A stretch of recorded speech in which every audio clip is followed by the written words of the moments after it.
Tommy, why do you talk? I mean, in your day-to-day existence, why do you talk? I try not to. That's a good man. That's a refreshing response. Well, we talk to communicate, to express our ideas and thoughts and desires and wants, and to help other people. Yeah, but I feel like, listen, when we're born, we're just born making noise, and we never quite stop those mewling slurs as we get older.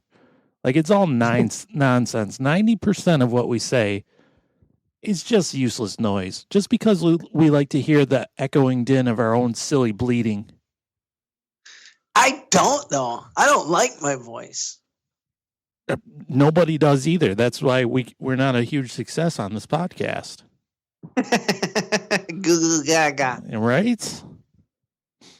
I mean, you're onto something, though, because just because we can make noises with our mouths doesn't mean we should. That's 100% true. Yeah. A lot of people out there are just pathetic alley cats yowling into the night. Nobody wants to hear that racket. That's right. Have you heard of this small talk, Tommy? Small talk? Hate it. Hate it. Oh, my God. It's so awkward. We're kindred spirits, aren't we? It's so awkward. It's just like, how's the weather? And it's like, well, you're standing outside next to me, Jim. Yeah. You ever talk about the weather? You ever bring up a sports score? You ever talk about your goddamned cat? Then you're guilty of the small talk. Small talk is this thing in which people can't stand the soundless void of silence lest they be stuck with their own thoughts inside their own foolish heads. And so they talk to fill the void with meaningless dummy words. Yeah, I don't think I've ever been much of a small talker, and I think that's because like I'm constantly talking to myself in my head anyway. Oh yeah, you got those voices in your head. Well, not quite, but I definitely do talk to myself. It's not a schizophrenia because it's only myself answering. Oh, you're talking to yourself, huh? A lot of people do. I was surprised. I Googled it one time. I can't remember, but it's actually a really high percentage. You can just make up a stat. Nobody's going to fact check you on this, I don't think. Yeah, right. Small talk, Tommy, is the junk food of conversation. High calorie count, low nutritional value. Don't mean nothing. My one grandma, she always wanted the small talk. I kind of think she thought it was big talk, the silly fool. She always used to tell me this dumb story about how when I was a kid, every time I saw her, hey, you remember when you were a kid and you were over my house and you always used to hide from me behind the curtains? Like I couldn't find you? I'm like, is that really the story you need to be telling me all the time about how I tried to run and hide from you constantly? Well, she wants you to come out from behind the curtain. She's like, Randy, you're 24 and you're still doing it. And I say never. The curtain is my safety zone. I believe that. I could totally see that. Mm-hmm. You ran from me in the bookstore that one day. Yeah, I was unprepared for your ghoulish visage. I'll never forget it. Here's Randy, one of my best friends of 15 years. The person that I saw probably 3 times a week at that point. And I said, hey, Randy. And he scoots a boots the other way. I definitely scoots a boots. Yeah. I'm like, Randy? That had to have been Randy. Does he have a... There's no way somebody else would have that same jacket. Yeah. I see what you did there, making fun of me, you bully. Keeping it real. You goddamn monster. I'm going to start a petition to cancel you for your verbal abuse against me and my fashion sense. Oh, I'll go first. Then I don't have to do this on Tuesday nights. Lies, you love it. You said you missed it. Don't. Shh. Yeah. Shh. Don't tell my secrets. Secrets. Well, listen, first of all, I apologize, Tommy. I used to be a weird boy, okay? I think I've grown up quite a bit. I think we can all agree on that. Yeah, I think so. Even got yourself a girlfriend. Hey, of like 15 months. Can you even believe it? Wow. Isn't that crazy? Wow.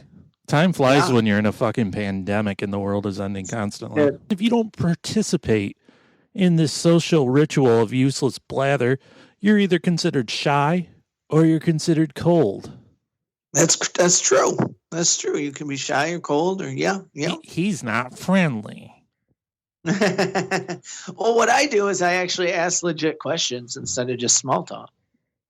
Legit questions like, what is the meaning of life, sir?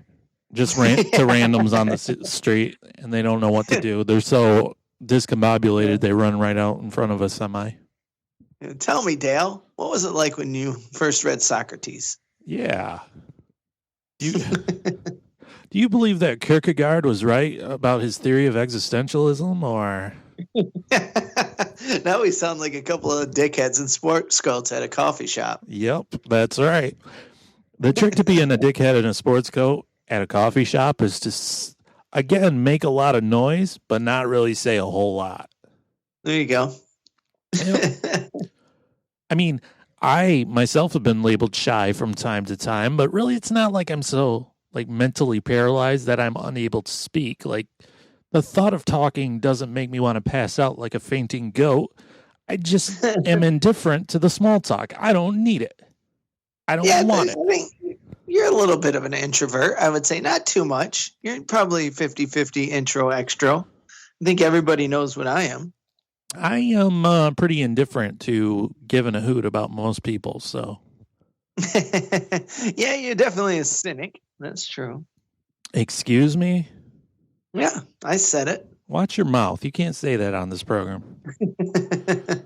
I occasionally, however, I am not immune to the plague of small talk which pollutes these airs. I don't abstain from spreading word pox into society, even though I should know better. Like yesterday, for example, I'm walking out of the office, and I say to my boss, after looking at my phone, I just got a call from Miami, Florida. I don't know anyone in Miami. That's odd. Why did I say this? Well, you were just thinking aloud. I could have said the cattle is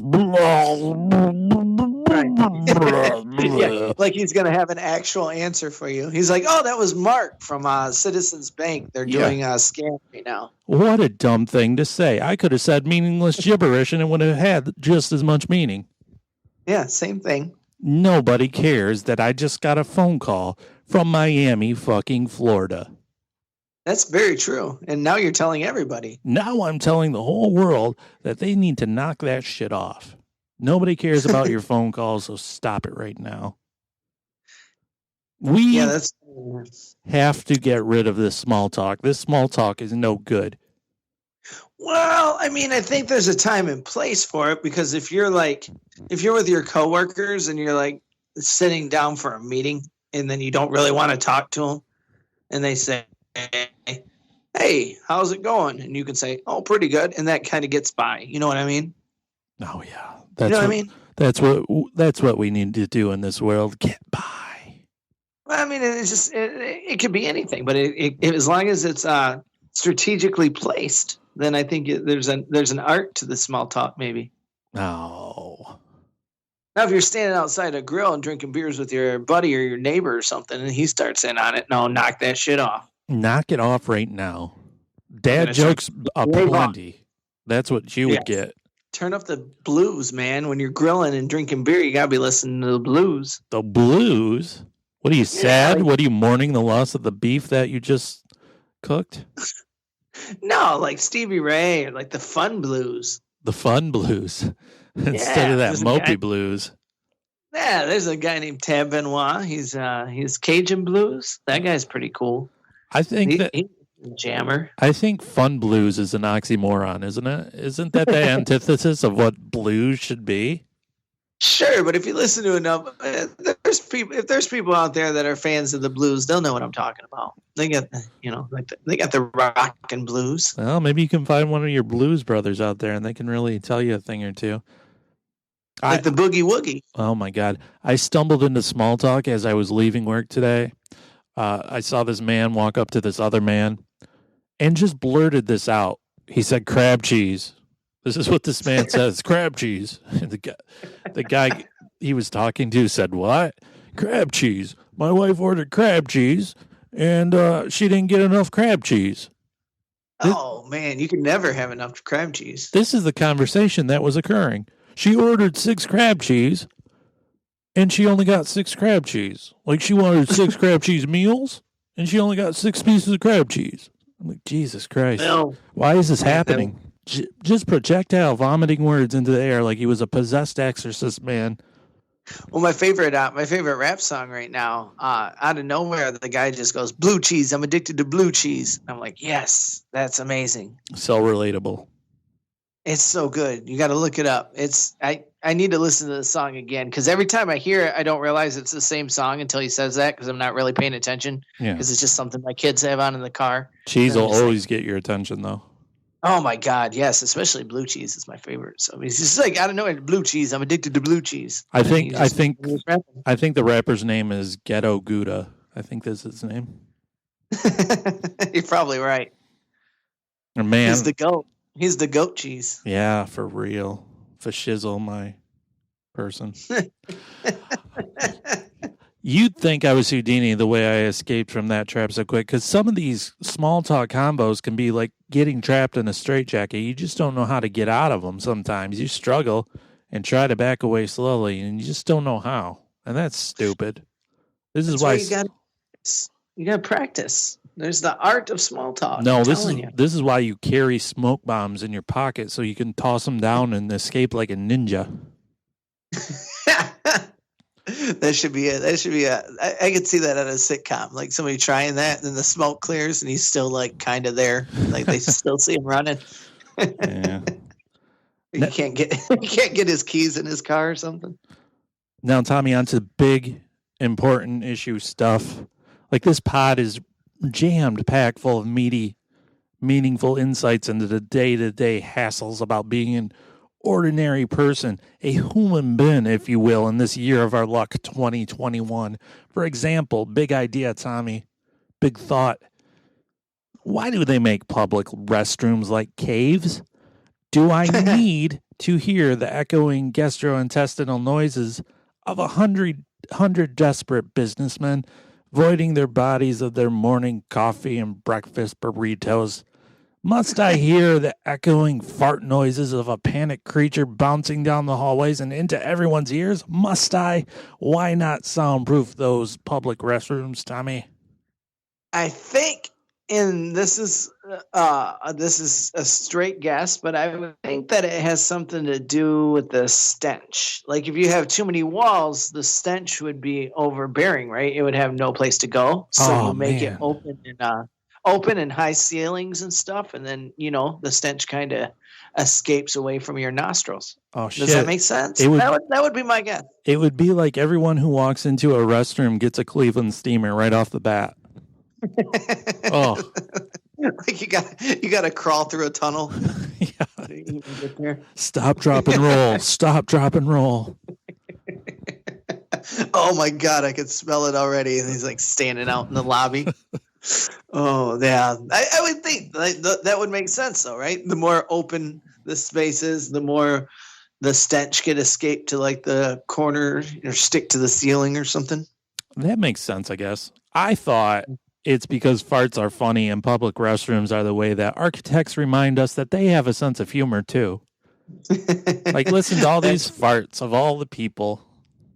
Like they just acoustically make it that way so it bounces off all 4 walls and ceiling and floor. Absolutely. And now for 40 more minutes of acoustical nonstop fart noises. Drop that beat, D-boy. Put it in. We're drinking summer shandy on Thursday.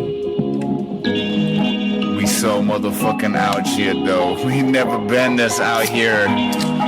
Woo! So strange when it's changing the sleep. What you know about Leonard Skinner?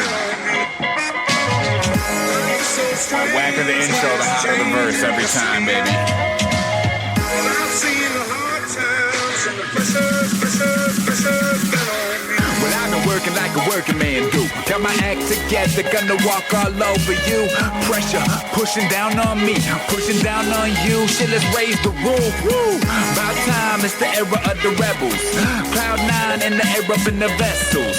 Generation fearless, got a taste for weirdness. Flow on fire, that's the way my beard is. Hard times, jump starting the grind. It's all good, y'all. Things fall apart sometimes. Let it go, let me know when you're ready to. Don't push me, cuz until the edge I'm close. When the time comes, ride for something. Or live to be 90 and then just die for nothing. Speak their heart, your baby, speak their mind. And I'ma play their part, and I'ma freak that rhyme one time for you. Rhyme one time for you. I'm an island, man. There ain't nothing else by me, man. And I drink enough whiskey to float a battleship around this bitch any motherfucking how. Wow. All up in the mix and the place to be. You down for the night, come funk with me. Like ABC, like 1, 2, 3. Welcome to the Miserable Retail Slave Show. We're coming to you from the Pod Jack outside beautiful Flint, Michigan, USA. My name is Randy, and with me is my astounding cohort. His name is Tommy. Say hello to the people. Hi. Hey, everybody. Wow, you sound real happy all of a sudden. I'm always happy, Randall. What'd you get, a piece of cheese in the break there while D-Boy dropped that beat? I did eat a lot of cheese tonight. I mean, it's no different than any night, but it might have been a little more than usual. Oh, my goodness. Have you ever, well, this is a dumb question, I'm sure, but have you ever taken a bottle of Cheese Whiz and just squirted it in your mouth like you were an Encino man or something? Not in the past 3 or 4 years, I don't think. Wow. But yeah, definitely. Yeah, I mean, I guess now that you say, we haven't had Cheese Whiz. Well, we get the can of like the jar of Cheese Whiz, but we haven't got like the one that you could huff if you wanted to. Oh, the yes. Aerosol can. Yeah. Whoa, shit! Did you ever huff Cheese Whiz? I've never huffed anything. Okay. I only huff a lump. I huff a lump a little bit because I'm fat. Oh boy. I don't even know what that means. I just imagine that's like a fat guy like me, like coming up the stairs too fast or something. Yeah, that's right. You don't know this about this Tommy of ours, but he's always got somebody behind him playing a trombone as he walks. It's great. That is a humph-a-lump. Welcome to the Big Dumb Comedy Show. Thank you so much for listening. We appreciate y'all so much. So much. Yes. If you sir. enjoy what you've heard thus far, suggest listening. What? Words are hard. Suggest this podcast to a friend. That would be great, you know? Yeah. Leave us a review. On that iTunes.com. It's funny you should mention that. Oh, no. Where did I put it? Fuck me in the face, you know? No thanks. Okay. Tommy, what's going on in your world? Tell all the folks. Oh, my biggest thing right now. Oh my gosh, my biggest thing is that this is great. This is great. Everybody should love this, especially if you're a comedy nerd, especially if you're a stand-up nerd like me. The Showtime documentary series, The Comedy Store, is like the best thing in the world. Is that the coolest? How did I not hear of this? I know. It came out recently, and I saw a lot of comedians on my Facebook talking about how great it was. So I don't have the Showtime app, but I went to Google Play and I bought this. It's 6 seasons. I think 5 or 6 episodes. Sorry. Okay. And it was only like $7, so I just bought it, and it is phenomenal. Okay. Just very, very good produced. Very, very well produced, I guess I should say. A lot of good classic clips throughout the years of Johnny Carson and people at the Comedy Store, and a lot of good interviews. A lot of big names that are, just come on there and just kind of talk and give their history of themselves being at the store and stuff. So it was really cool. That and I got some more comedy dates, Randy. No. I do. How is that going to work? Huh? How is that going to work? You're afraid of the outdoor world. I just said yes. I don't know. I just said yes. When are these dates? These dates are March 26th and 27th at the Skyline Comedy Club in beautiful Appleton, Wisconsin with Johnny Beaner. So excellent. Yes, I hope I get another vaccine by then, because Skyline's one of my favorite clubs. Again, it's in Appleton, Wisconsin. It's such a cool club. Landau's going to be there. My favorite, Dave Landau, will be there next month. This will be my third trip to Skyline, fifth trip to Wisconsin for comedy. So a lot of fun. Probably won't be doing anything. I mean, unless I'm fully vaccinated and have the antibodies by then, which isn't looking very, it's looking very bleak, I guess I should say. So usually I go out and party with a few of the local comedians that I've become friends with over the years of going there. But I'm not going to do that this time. Like I said, unless I'm fully vaccinated, I'll just go to the show and then go back to the hotel and maybe do some hiking or something, depending on the weather. But no socializing, that's for sure. By the way, people have been raving about your interviewing skills on the last epi there with good old Cliff Cash. Oh, no shit. Really? Where can I read those? Oh, I don't know. I just made it up. I just made it up to boost your self-esteem. Everybody thinks you're shit, so. I got hidden talents that you never let your enemies know your next step. No, I like that. You do have a homework assignment. You have to find a guest for next week's episode, though. Okay. Does it have to be a comedian? I don't know. What do you mean? I'll get a truck driver. That'll be fun. Yeah, like. Let me go see if the local librarian's available to show us her wit. And I don't know. Maybe she's funny. I shouldn't say that, but maybe I she just is. thought of somebody that's really quiet. Oh my God! I didn't mean to offend any librarians out there. All the librarians. Somebody quiet. I was going for somebody quiet. All the librarians are throwing their copies of Infinite Jest right at your head right now. But I do want to say about the Skyline shows. I was very apprehensive about it, and I'm just going all in on this vaccine. So I didn't want to say no. They asked me again, and they asked me previously in August, and I had turned them down then. And I'm more optimistic. It's the end of March, so I think I don't know. I think maybe I'll be exposed by then or have the virus by then. They say this new strand is 50% more contagious, but not as deadly. So chances of me getting the vaccine of the virus, I don't know. I'm definitely going to mask up still and sanitize. But if it's 50% more dangerous, then maybe I'll be immune by then. I'm going to be immune by then. I am immune to all diseases, and I am better than most mortal men. So it'll be fine. Are you getting the vaccine? Yeah, I should. I'm in line for it. I should be getting it within the next few weeks, I'd imagine. Cool. Yeah, I don't have any, I got a couple friends that I know that work at some hospitals, and I guess there's there's things that you can do in case I don't know if people refuse them and they have to get rid of them or something. I don't know, but it doesn't sound good. You're going to get yourself a black market vaccine? Right. And I've been I called, this is good. I called CVS the other day and just asked them if I can walk in and get one, and they were like, seriously? And I was like, I want it. What can you do for me? You called fucking CVS. They actually said that they're out of the phase 1 right now. They're actually really cool about it. They were I thought they were first person was like, seriously? And I was like, seriously? And then they sent me back to the pharmacy, and they're actually really cool. And actually didn't sound like they, if they had them, they maybe they would have. I don't know. I think there's expiration times on them, so I think they don't. I don't think they want to throw any away. But yeah, I don't know. Yeah, I'm trying whatever angle I can to fucking get this damn vaccine. Yeah, there's not any around right now. That's the only reason I don't have it in my arm at this moment. Yeah. I learned something the other day. Yeah, for real? Yeah, well, kind of. It really piqued my interest, really put the wind in my sails, because I was sitting there watching for that footy ball to start. I was just waiting for it because, playoffs are on.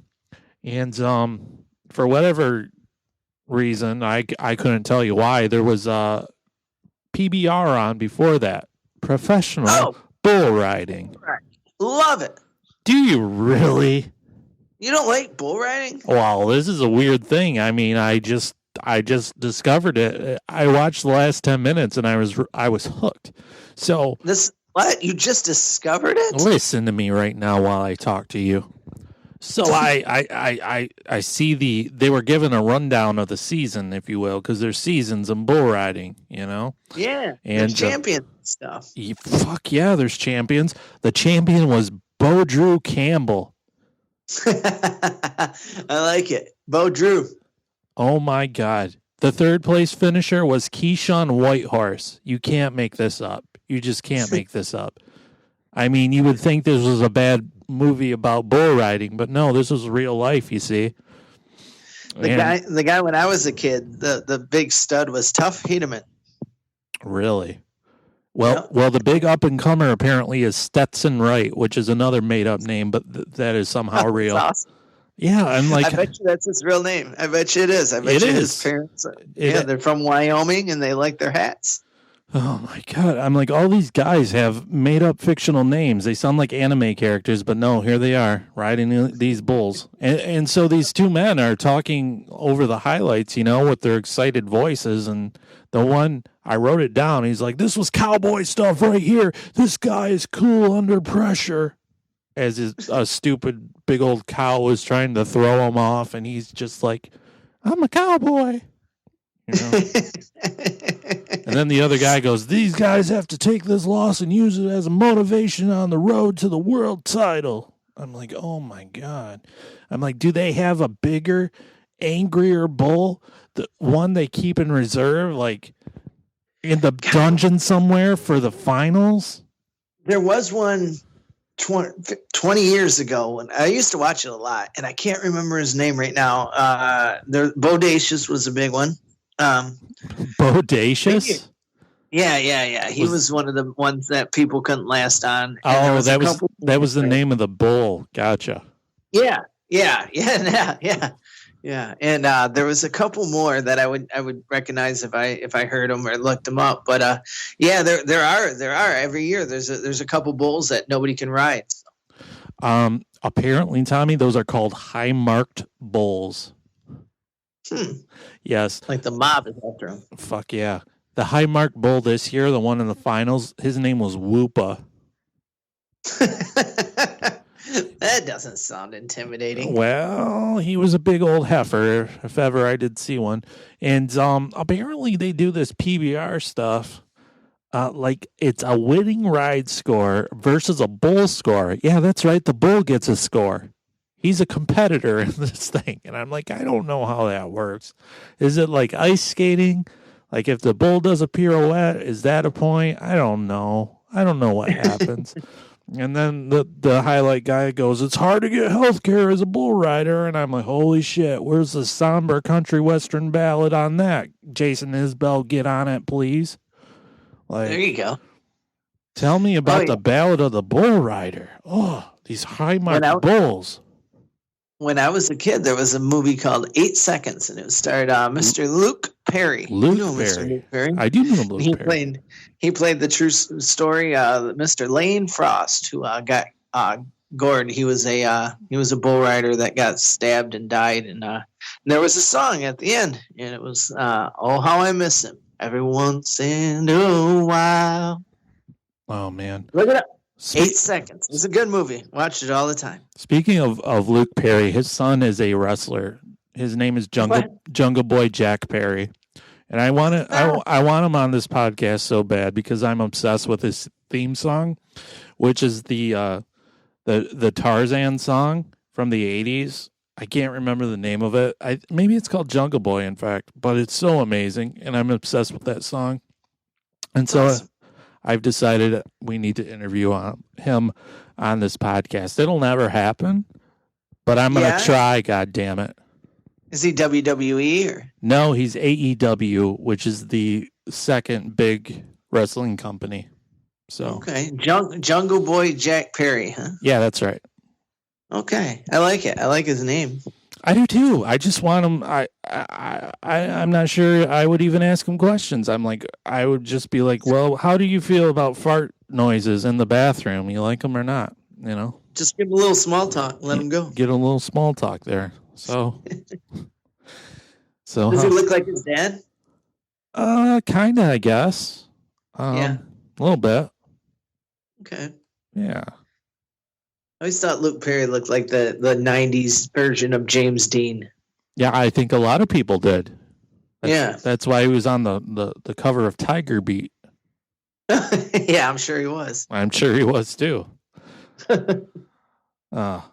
Speaking of magazines, I was reading that. Well, I wasn't reading the GQ magazine. I went to their. Outed yourself. Yeah, I went to their website and read the GQ magazine article for free. So, because I'm not a mark. I'm not going to spend $18 for a magazine when I can just look at it for free on the World Wide Web. There.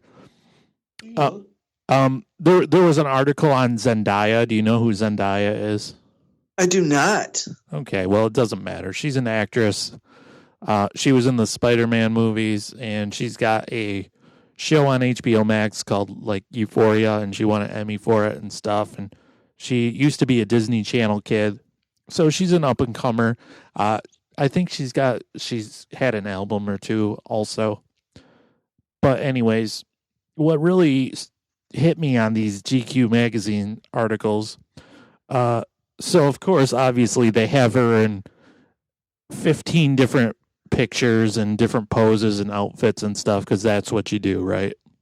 Mm-hmm. Like Rolling Stone, Dua Lipa is on the cover this month, and they have her in like 85 different skimpy outfits, and that's how they sell magazines. You know who that is? You don't? Ask your kids; They'll tell you. How do you say it? Dua Lipa. Dua Lipa. Okay. No, Dua Lipa. Dua? Yes. Your kids listen to hip stuff. I know you've heard the songs. Oh, probably. Okay. Anyways, so underneath, geez, Grandpa, get a hip clue. All right.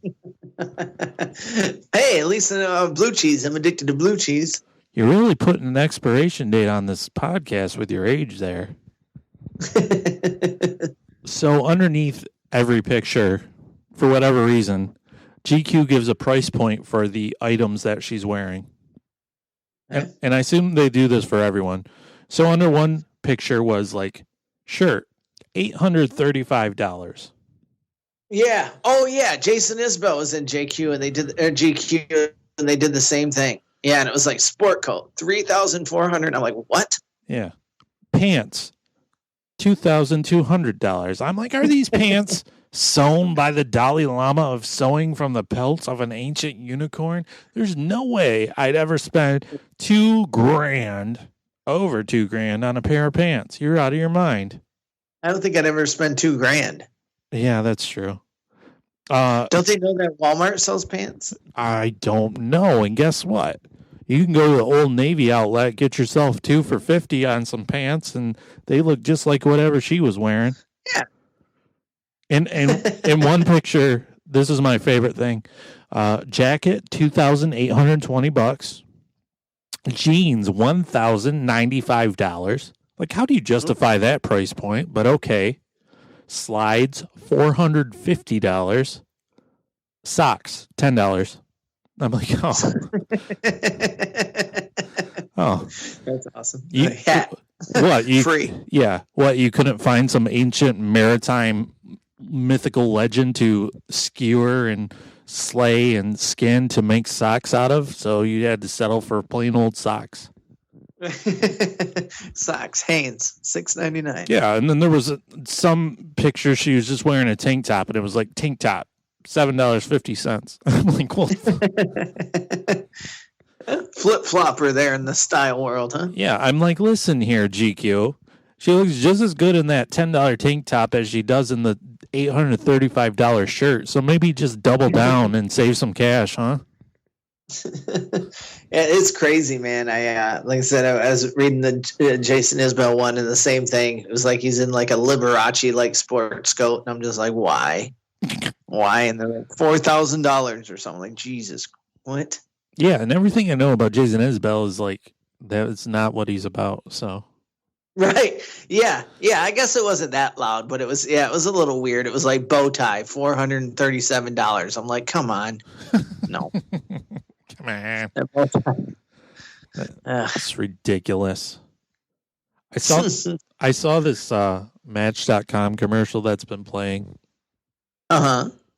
Boy, oh God, am I glad I'm out of that online dating nonsense. Yeah. Yeah. But this commercial has Satan in it, the devil. And Satan is meeting this girl whose name is 2020. And it's supposed to... no. Yeah, so it's a big funny haha because that's the only match for the devil, the year 2020.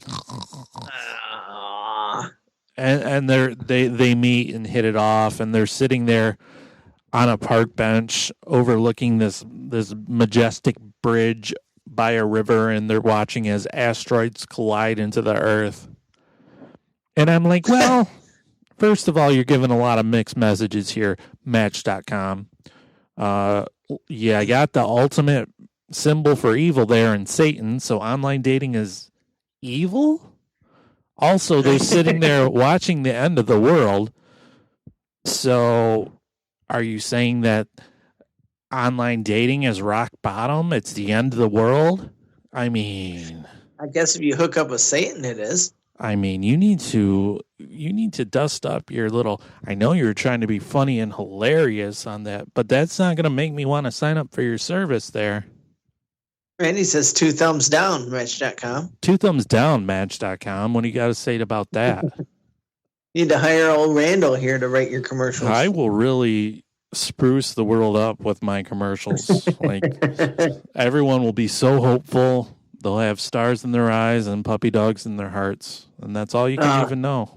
Yeah. The marketing gods will love you. They're like, how did he do it? How did he brought back Wrigley chewing gum? Well, sometimes you got to. You need to stick a plastic in your mouth to really grit it through the day. There you go. There I go. Excuse me? What was it? Fruit stripes or zebra stripes? What was that gum? Watch your mouth. You can't say that. What was it?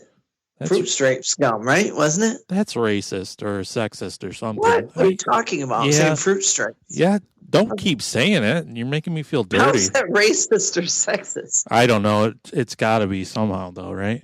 You can't say weird things without it being offensive, so... That's true. That's very true. Thank you. Whoops. Tommy, did you know? This is a segment I like to call Tommy, Did You Know? Okay. I like this. Yeah. I came up with it right now. Tommy, did you know there's a Chevy Chase, Maryland? What? Really? Yeah, that's right. Is that where he's from? It's a city in Maryland. No, it's not. He's from New York, yeah. Yeah, there's a Chevy Chase, Maryland. Apparently there was a battle around Chevy Chase, Maryland, and it was called, like, let's see. Now, was it established before him? Well, yeah. So it's not named after him? Well, I think no. Unless he's a mortal vampire god. Is it spelled the same? Yes. Huh. That's not where he got his nickname. I've read his Wikipedia. I can't recall it right now, but his real name's Cornelius Crane. Yeah, isn't that great? Cornelius Crane Chase. He was born into a fucking super rich oil family. He sounds like a mad scientist. I don't know him, but I hear. I actually, contrary to popular belief, I do not know Cornelius Crane Chase. But I hear he can be quite the grumpy old man sometimes. He's always been kind of a misanthropic curmudgeon, from what I gather from all my friends in the industry. I love him. It's like Will Ferrell made a living like imitating Clark W. Griswold. This is true, yeah. A kinder, friendlier version. Right. Well, I think Clark was kind and friendly. He was just a little more aloof, I guess. Yeah, but Will Ferrell's never been like the heartthrob sex symbol, because like that's what he was supposed to be in those Fletch movies and like Caddyshack and stuff. That Chase. Oh yeah. I was just talking about Clark. I was just talking about Clark and the Vacation movies. You're just talking about Clark. All you doing? That's all you doing. Yeah. Yeah. Chevy Chase was noted as the most educated town in America. That's awesome. With 90, What college? I don't know, with 93.5% of adult residents having at least a bachelor's degree. Wow, it must be close to DC, huh? I don't know. You would think. Yeah, it is actually. It straddles the northwest border of Washington, D.C. and Montgomery County, Maryland. That makes sense because that's probably where all the politicians live. The name Chevy Chase is derived from Chevy Chase, the name of the land patented to Colonel Joseph Belt. Wow. And that's what the heck? That's crazy. Okay. Okay. Yeah. And that's not where he got his name. This is very, very interesting to me. It has historic associations with a 1388 chevauché, a French word describing a border raid. How about that? Okay. You ever border raided anybody? Oh, shit. I border raided like a motherfucker. You kidding me? We should have done that back in the day at Billy's. Just go take over somebody's table of pitchers of beer. Yeah. Hey, y'all. Don't be mad. It's a border raid. People would have done it, too. You just had to throw your arms up. I didn't even see it coming. Yeah. Like you got rickrolled again. Yeah, right. You just hold up a thing of Mentos and everyone will understand. They'll nod and say, oh, got me. Big me, yeah. Big me to talk about it. Oh, this is a good time to take a quick short break because I got to pee, huh? You're listening to the Miserable Retail Slave Show, MRS. We'll be right back. After these messages, we'll be right back. Let me tell you what I think about the Miserable Retail Podcast. You know what I think? Tommy, I just think of him as a chubby guy that maybe some people like and a lot of people don't like him because he might smell bad. Well, let me tell you something I think about Randy. That guy, I would imagine him as a Model 10 Abercrombie and Fitch model. Let me tell you. He's probably one of the greatest guys you ever get to meet in your life. So here's what you're going to want to do. You're going to want to get on and you're going to log on. You go on Facebook, whatever you have, hashtag, I don't care. You're going to find these guys, Miserable Retail Slave Podcast. Listen to it. Live for something for once in your life. Don't even knock it. Just give it a try one time. You wouldn't give any other fucking Let's Get Thin scheme a try. So why don't you just give this a shot? Let me tell you, I did it. I lost 5 pounds. No disclaimer. Blah, blah, blah, blah, blah. Let me tell you a story. Talk to you later.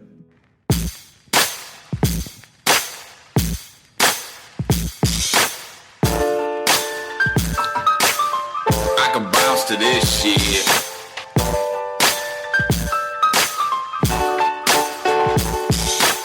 Well, I'm a king of the lion, spirit forged with the iron. Wherewithal of the wolves and lyrics born in the silence. You been used to some bullshit, now you hearing some science. Stare my fears up in the face with the sheerest defiance. Keep it weird till I die, that's my shit. And if they're hating, I'ma hit them with the fiercest of kindness. I can peer in your eyes and see we clearly divided by the way that you hide. And come on, unleash the violence for the dearly departed. We ain't just merely surviving. And I ain't talking about some planes when I'm saying I'm fly. But this dream is so lucid and I'm making these movements I ain't never made. Maybe I just been afraid. Welcome back to the Sausage House, everybody. Doing today, do us a great big favor. Go to that Facebook.com, not Facebook. Although some would argue that it is a Facebook or .com, right? I see some fakes on there. Man, I'll tell you what, it's getting worse and worse every day. Tommy's going to tell you what. He's going to break it down real quick on that Zuckerberg. I just can't wait to get on there at midnight tonight and be like, not my president. He's not. He's a bad man. You know? Pretty much the worst thing ever. Yeah, can we agree on that? Go to that Facebook.com. Search Facebook.com/Miserable Retail Slave Podcast. Join our Facebook group. Would ya? Would ya? You can follow Tommy on TikTok because that's what he does occasionally. He's a TikTok genius, though. He spends he's got a whole writers team. He's got a TikTok showrunner. They're really trying to brainstorm and really get it together. They'd be a lot better if that were true. Trying to get the first Academy Award for a TikTok. That's what Tommy's trying to do.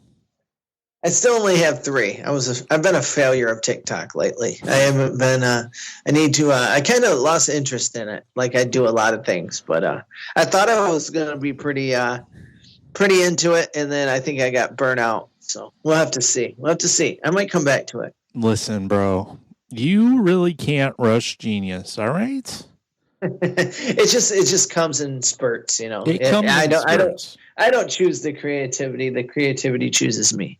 That's exactly right, sir. Because, you know, Tarantino's been in the biz for like 20 years and he only has, I don't know, 8 movies. So, you know, which is kind of a lot for 20 years, I would think. You think so?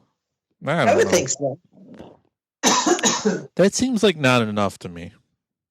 Yeah, he could probably do more. But, like, how many does Christopher Nolan have? I don't know. I can look it up real quick, but I'm sure it's more than 8, quite honestly. And his are like big, dorky, weird masterpieces, allegedly. So, yeah, I don't know. I don't know. Tarantino, everything he does is good, though. I agree. I'm a big fan. I've not seen. What's one that I didn't like of the Tarantino? Maybe. I didn't like The Hateful Eight as much as most people. I was just going to say I never finished The Hateful Eight. It wasn't because I didn't like it. It just, I think I probably liked it enough. And I probably, when I finished, I probably would have been like, that was fine. But I don't know. I just lost focus or something. And I just never finished it. Other than that, I've liked all his stuff. I don't like his overtly racism stuff. That's kind of a bit too much, but other than that, I'm a big fan. What? Explain. Like Django Unchained? Yeah, stuff like that. I mean, I don't know. I mean, like of the era, though. But yes, he could have toned it down quite a bit and still got the point across. I agree with that. Right. Did you see Once Upon a Time in Hollywood? I haven't yet. I hear that's really good. Yeah, it's very enjoyable. There was a big uproar over the last like 10 minutes though. So okay, it's an epic, isn't it? It's like 3 hours long. Yeah. Yeah. Okay. I have to set aside a whole day of doing nothing for that. I mean, you had the whole house to yourself today. I don't know. You could have probably carved out a little chunk of your time there, Chunk. I did a lot today. I drove around a lot. I had to run some errands. I had to get the girls are back in sports now, so I had to get them around a little bit. So right. Why is it the people that have nothing to do always claim that they're the busiest? That's what I want to know. It's weird, man. I'm telling you what. It's weird. Okay. It's weird because this time last year I had 3 jobs and I was doing comedy, and I feel like I'm busier now just being Mr. Mom. You are indeed Mr. Mom, yes, sir. I mean, it's wonderful. You know, all the stuff that I like doing and I'm happy to do because I should be doing it because I'm home all day. But, man, I'll tell you what. For the record, Christopher Nolan has 11 movies thus far. 11. Okay. All right. I thought that was a little high for Tarantino. I know the Coen brothers probably have, 20? Oh, yeah, probably. Yeah, but there's 2 of them. There's 2 of them, right? They can divvy up. I watched Fargo the other day for the first time. That's a good one. It is a good one. The Coen brothers are thebomb.com. Yeah, I've always loved it. And I think the first movie I seen of theirs was probably Lebowski. And then, then they go off and they make like No Country for Old Men. And then they come back and they make weird shit again. So yeah. I love them. I like the weird shit though, like the Ballad of Buster Scruggs. That's yeah, so good. That's just one of them, isn't it? Yeah, I thought so. Yeah, well, yeah. Steve Buscemi in Fargo is probably one of my all-time favorite cinematic characters. Interesting. Just gets shot in the face. Yeah, we should do. I have this podcast, folks. It's called Someone's Favorite Movie. Tommy, you and I should do the Big Lebowski on that. Okay, I'll be down with that. I haven't seen that in a few years. Yeah. And also Howard the Duck. We need to do that. Yeah. I still got to get my Howard the Duck tattoo. You need to get the tattoo. I mean, it would be... I think Yeah, 20 years. I know. So that would be perfect promotion for the podcast when you get a Howard the Duck tattoo. Do you remember what it's going to say on it? I quote from the movie, right? It's like, where I come from, we don't say die, we say kill. Yeah, right. Yeah. Oh, as soon as I saw that part, I was like, "That's it. That's my back piece." No, it's probably a little couple incher on my leg. That's fine. You're overdue for a dumb, stupid tattoo on your big, dumpy body, anyways. So. Yes. I just had it the other day. It popped up. It's been 6 years. Goodness. What my tattoo? What was your last ink job there? Bill Hicks. It's just a ride. The quote is just a ride. So I got it in really, really fancy cursive filling left arm. Oh, I thought you were going to say right above your crotch. It's just a ride. No, it's it's my left forearm in a space that I had. And it's really pretty. It's big old swoopy, very nice lettering by Mr. Andy Kurth out of Electric Chair Tattoo in Clio, Michigan. Swoopy, get out of here with your swoopy. Yeah, I want to get a crazy jack-o'-lantern next. That's my next one. I've been wanting that a while. I veto that, and I think you need Howard the Duck instead. Well, I want to get the jack-o'-lantern because I'm in love with the fall. I'm in love with Halloween. I'm in love with any scary movie ever. Which, oh my gosh, I saw the Dark and the Wicked, and oh man, people, if you're into scary movies, you got to see the Dark and the Wicked. It is maybe my favorite. Birthdays this week, Tommy. Birthdays. Jonathan Davis of Korn turned 50. Oh, that's David Draymond. Yeah, that is. Davis was the original, but he more scatted. He was. I never could stand Korn. No matter. I could not. Oh God, they were terrible to me. Can you imagine Jonathan Davis turning 50? He's got to be such a petulant child. I live on a throne of maggots because I'm sad. Yeah, man. He just always seemed like somebody that I'd never want to have a beer with. No. Maybe I'll get an Edgar Allan Poe tattoo on my dark wounded shoulder blade because I am dark and wounded. I had so many friends that were, because Korn they were big when, well, you're what, how old are you? You're 38, 39. 39, yeah. Yeah, so I'm 38, so you're a year older than me. But you graduated in 99, correct? Correct. Okay. So I was in like 6th and 7th grade, so you were probably in 8th or 9th grade when Korn was just all the rage. No, I remember being in high school and watching TRL, Total Request Live, which was a big, cool thing to watch on MTV at 3 p.m. It was Carson Daly. Yeah, it was for all the kids out there, all the hot teens that are listening. It was a call-in show in which you voted for the videos you wanted to see, and it was basically a big popularity contest. And 1999 was a really weird time because you had your Britney Spearses and your NSYNCs, but also on that same TRL charts, you had your Limp Bizkits and your Korns. And it was really weird, a weird time. And I loved Limp Bizkit's first album, or at least their first major album, like the $3 Bill, y'all. Yeah. That was my shit. I was into anything that was loud and obnoxious. So, So that would fit so the you bill. look like Korn. Yeah. I like it. I mean, there's a few Korn songs, but I wouldn't consider myself a Korn fan. I don't know what it was. I think it was just his voice. Like, he never really sang. He just... That's the perfect Jonathan Davis impression. I don't know.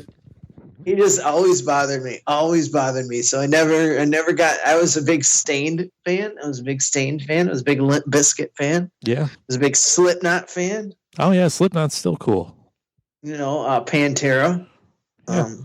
Big Pantera. Soundgarden, but we could go through this all day, but yeah, I'm sure it's intriguing for all the folks. Yeah. Tommy's favorite top 200. Yeah. Smashing Pumpkins. 3 hours later. What was that one? What was that one band? They had that one song. It goes, like that. You remember that? What was that called? Glycerine by Bush. Oh, Bush. Yeah, it was Bush. On the 16th Stone album, I believe. Or Razor Blade Suitcase. I can't remember. What a name for an album. Razor Blade Suitcase. What the fuck does that mean? Is that cocaine or is that like cutting yourself? I don't know. Oh, cocaine. I never thought about that. Goodness gracious. I only thought about that because in the Comedy Store documentary that I mentioned earlier, they were talking about Freddie Prinze Jr. used to bust out razor blades, ask for mirrors and stuff. Freddie Prinze Jr.? Or Freddie Prinze? No, Freddie Prinze. Okay. He was a big comedian in the 70s. And I fucking know who he is. I'm like, not the leading man of She's All That. He would never. Was it She's All That? I was going to say Can't Hardly Wait. They're almost the same thing, so. Right. Oh, that's funny. I think Can't Hardly Wait has held up better because that's always on Netflix, I feel like. Yeah, what's her name? Jennifer Love Hewitt's in that one. There you go. Yeah. Jennifer Love Hewitt. Okay. Yeah. I couldn't think of it. She did Party of Five. I Know What You Did Last Summer. Can't Hardly Wait. And then nothing. And then disappeared. And then now I see her on commercials for so it's a cool thing, I guess, on TV to have 911 shows.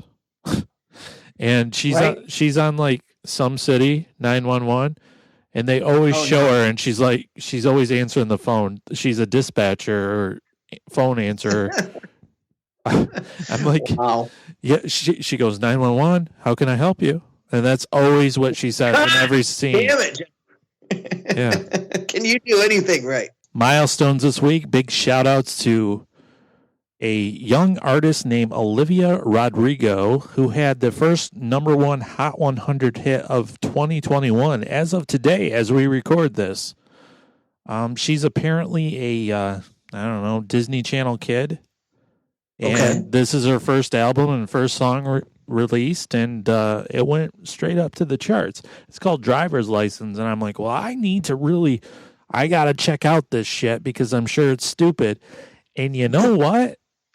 It's actually quite good. And I'm like, well, if this is the future of pop music, then sign me up, because it's actually kind of a moody, kind of an artist, singer-songwriter type deal there. And I'm like, well, that's what pop music needs. We don't need no shit. We need some real artistry here. And this was pretty good. Right.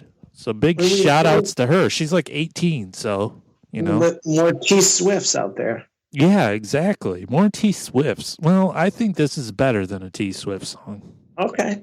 You know what I really like? Speaking of not things that you were talking about, but I like that segue.